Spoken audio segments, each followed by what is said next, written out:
तेजी से भाग रहा है, जैसे कोई उसका पीछा कर रहा हो। उसे एक पुरानी कोठी दिखती है। मनोज उसमें घुस जाता है। उस कोठी में एक बूढ़ी औरत रहती थी। बाल बाल बच गया। अगर आज पकड़ा जाता ना तो बहुत बड़ा नुकसान हो जाता। कब तक ऐसे ही भागोगे? भागकर जाओगे कहाँ तक? आज नहीं तो कल इसका जुर्माना भरना ही होगा तुम्हें। कब तक ऐसे ही चोरी करते रहोगे? बताओ। वो बूढ़ी औरत समझ जाती है कि मनोज एक चोर है। बूढ़ी औरत उससे पूछती है, चोरी क्यों करते हो? क्या वजह है चोरी की? लालच या फिर मजबूरी? लालच के कारण मैं चोरी नहीं करता, ये मेरी मजबूरी है। मेरी 10 साल की लड़की है जिसकी तबीयत बहुत खराब रहती है और गांव में दवाई बड़ी महंगी बिकती है, इसीलिए मेरे पास और कोई चारा नहीं था सिवाय चोरी के। अम्मा, मेरी बेटी शिवानी को छोड़कर मेरा इस दुनिया में कोई नहीं है। उसके लिए मैं कुछ भी कर सकता हूँ। मैं बहुत अच्छी मैगी बनाती हूँ। तुम्हें भूख लगी होगी ना? जी, भूख तो लगी है मुझे। वो बूढ़ी औरत मनोज को अपने हाथों से मैगी बनाकर देती है। वो पहले क्या करता था उस बारे में पूछती है। पहले मैं गांव में मिल्क शेक बेचा करता था, मगर अब वो धंधा भी ठप पड़ गया, इसलिए अपनी बच्ची की खातिर मैं चोरी करने लगा। बूढ़ी औरत उससे कहती है, मैं तुम्हारी मदद करूंगी, मगर तुम्हें चोरी छोड़नी होगी और जिस से तुमने पैसे चुराए हैं उन्हें जाकर वो पैसे वापस करने होंगे। अम्मा जी, मेरी मदद कीजिए, मैं आपका बहुत आभारी रहूंगा। तुम अपना काम बाएं हाथ से करते हो या फिर दाएं हाथ से? जी, मैं अपना काम दाएं हाथ से करता हूँ। फिर ठीक है। बुढ़िया वो चम्मच मनोज को देती है। वो कोई ऐसा वैसा चम्मच नहीं था, वो जादुई चम्मच था। ये जादुई चम्मच है। आज से तुम नया काम शुरू करना। मेरे घर से मैगी ले जाओ और मैगी मिल्क शेक बनाना शुरू कर दो। और याद रखना, इस चम्मच को हमेशा अपने दाएं हाथ से इस्तेमाल करना। जी, आपका बहुत बहुत शुक्रिया अम्मा जी। मनोज चम्मच और कुछ मैगी लेकर घर चला जाता है। घर में उसकी बेटी शिवानी बहुत बीमार थी। शिवानी को देखकर मनोज उससे कहता है, तुम्हें अब फिक्र करने की कोई जरूरत नहीं है, तुम्हारे पापा सब संभाल लेंगे। पापा, मुझे क्या हुआ है? मैं ठीक क्यों नहीं हो रही हूँ? तुम जल्दी ठीक हो जाओगी। मैं कल से मैगी बेचना शुरू करूंगा। मगर पापा, आपको मैगी बनानी आती है?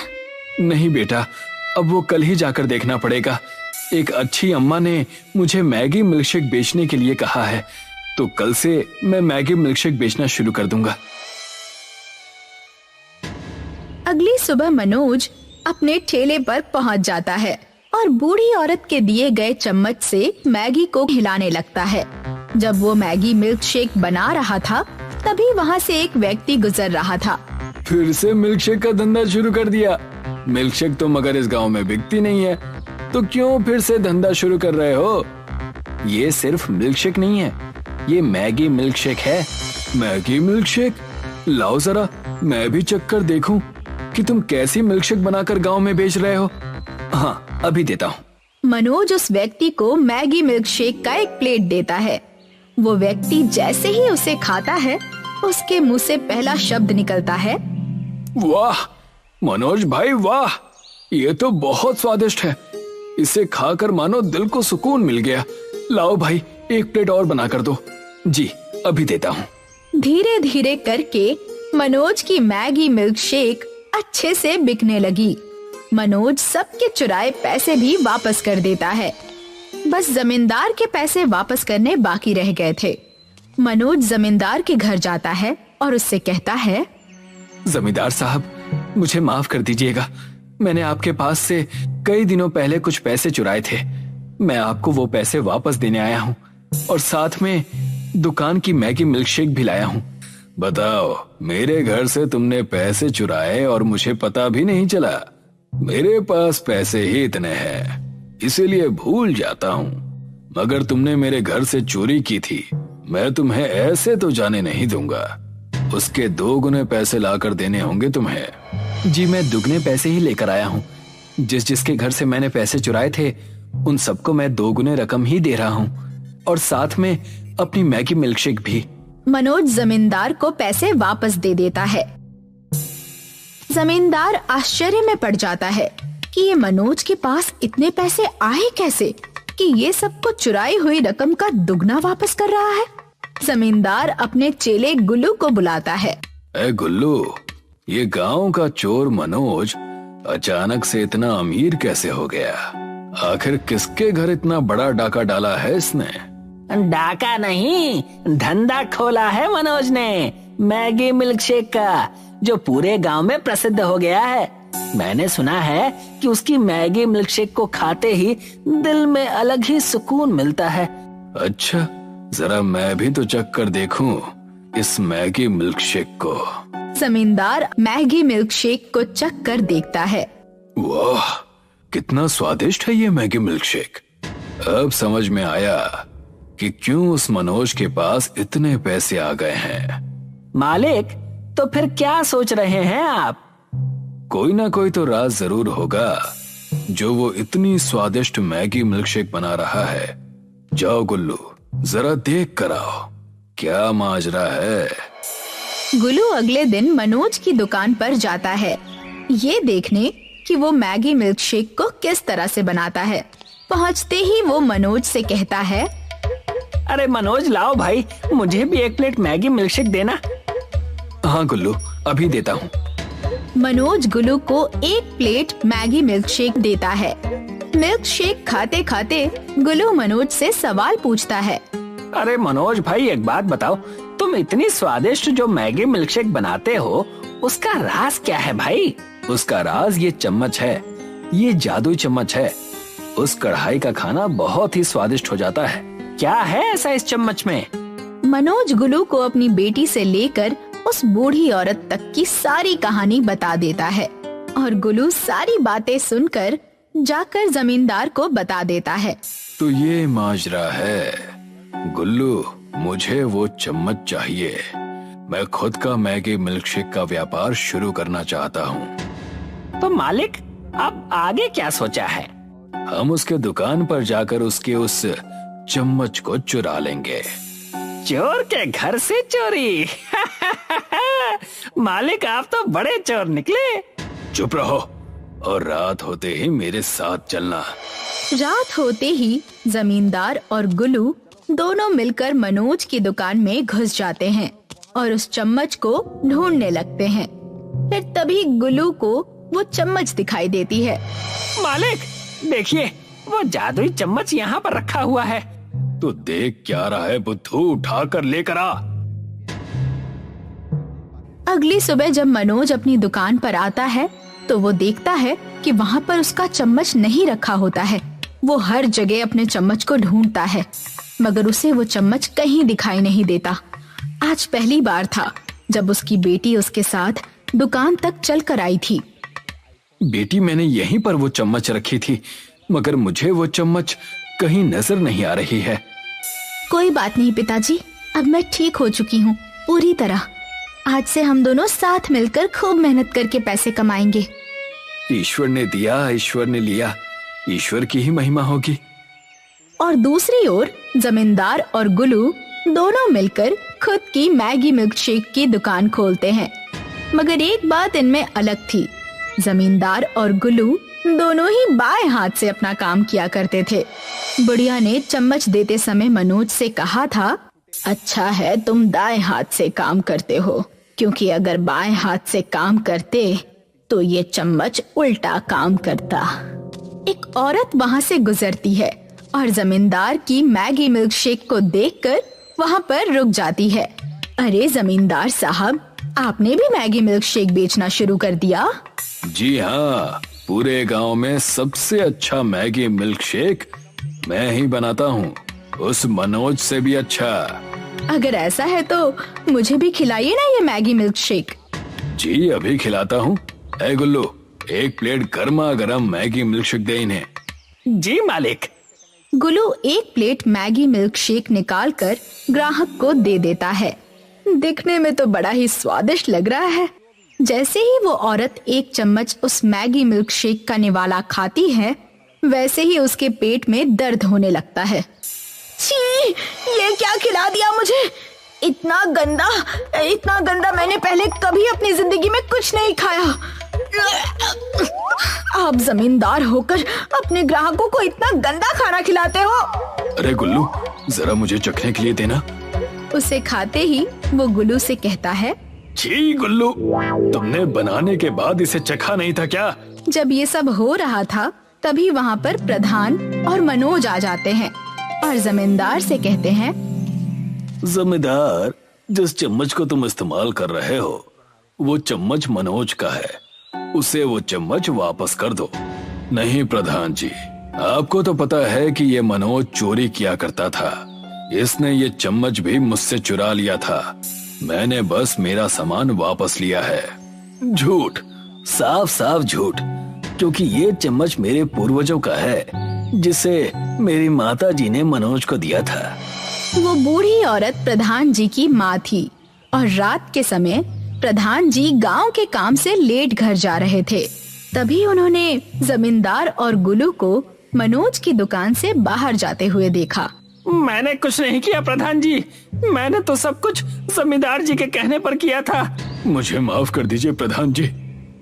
अभी के अभी तुम दोनों को गांव से निकाला जाता है। जमींदार और गुल्लू दोनों को प्रधान जी गांव से बाहर निकाल देते हैं और मनोज के पास वापस उसकी चम्मच आ जाती है। पापापुर नाम का एक गांव था जो उत्तराखंड में था। उसी गांव में प्रेमनाथ खेती किया करता था और उसका बेटा प्रवीण मैगी बेचा करता था। वैसे तो प्रवीण इंजीनियर था, लेकिन नौकरी न मिलने की वजह से मैगी का स्टॉल लगाकर मैगी बेचता और कभी कभार खेती करने में अपने पिताजी की मदद भी किया करता था। मैंने तुम्हें पहले ही कहा था कि पढ़ाई मत करो। सारी जमीन जायदाद गिरवी रखकर तुम्हें इंजीनियर बनाया और अब तुम्हें नौकरी ही नहीं मिल रही है। हम कैसे अपनी गिरवी जमीनें छुड़ाएंगे? अब नौकरी नहीं मिल रही तो इसमें मेरी क्या गलती है पिताजी? मैंने पूरी कोशिश की थी नौकरी पाने की और अब तुम मैगी बेच रहे हो। शहर जाकर किसी दुकान पर ही क्यों नहीं लग जाते हो? कम से कम 2 पैसे ज्यादा आएंगे। अपना व्यापार अपना होता है पिताजी, जब मन किया खोल दिया। ना कोई कहने वाला है ना कोई सुनाने वाला, इसी वजह से मैं ये छोटी सी मैगी स्टॉल लगा रहा हूँ। प्रवीण और उसके पिताजी बात कर ही रहे थे कि वहाँ पर उस गांव का जमींदार अपने बेटे रघु के साथ आ गया और कहने लगा, मैं दोनों गवारों से ज्यादा बात नहीं करूंगा, मुझे मेरे पैसे दे दो, मैं यहाँ से चला जाऊंगा। वो क्या है जमींदार साहब, पैसों का इंतजाम नहीं हो पाया है। हम पूरी कोशिश करेंगे पैसों का इंतजाम करने की। मुझे पहले से पता था कि आज भी मैं खाली हाथ जाऊंगा, लेकिन ऐसा हरगिज नहीं होगा। रघु, इनके घर के सारे कीमती सामान ले लो, चप्पल तक मत छोड़ना, सब लेकर चलो। जैसा आप कहे पिताजी, इनके सिट्टे पिट्टे अभी गुल करता हूँ। रघु उनके घर जबरदस्ती घुसकर लूटपाट करने लगता है और रखे हुए सारे सामान लाकर बाहर फेंक देता है। पिताजी, आप कहें तो इस लड़के की मैगी की स्टॉल भी ले लूं? इंजीनियर होकर तुम मैगी बेच रहे हो, धिक्कार है तुम पर। ले लो, इसके मैगी का स्टॉल भी ले लो। नहीं नहीं, ऐसा मत करो, मेरा कारोबार ठप हो जाएगा। हम दोनों बाप बेटे भूखे मर जाएंगे, ऐसा ना करो। प्रवीण के लाख गिड़गिड़ाने पर भी उसकी किसी ने एक नहीं सुनी। जमींदार उसके ठेले की मैगी और घर का सारा सामान लेकर चले गए। पूरे गांव में उनकी इज्जत उछाली गई। हे भगवान, मैंने तेरा क्या बिगाड़ा है? क्यों आप हम जैसे गरीबों को परेशान करते हैं?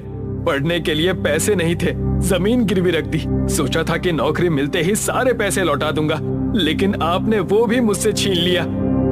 चुप हो जाओ बेटा, चुप हो जाओ। कभी कभी तो ऐसा लगता है कि भगवान है ही नहीं। ये मेरे साथ क्या हो रहा है?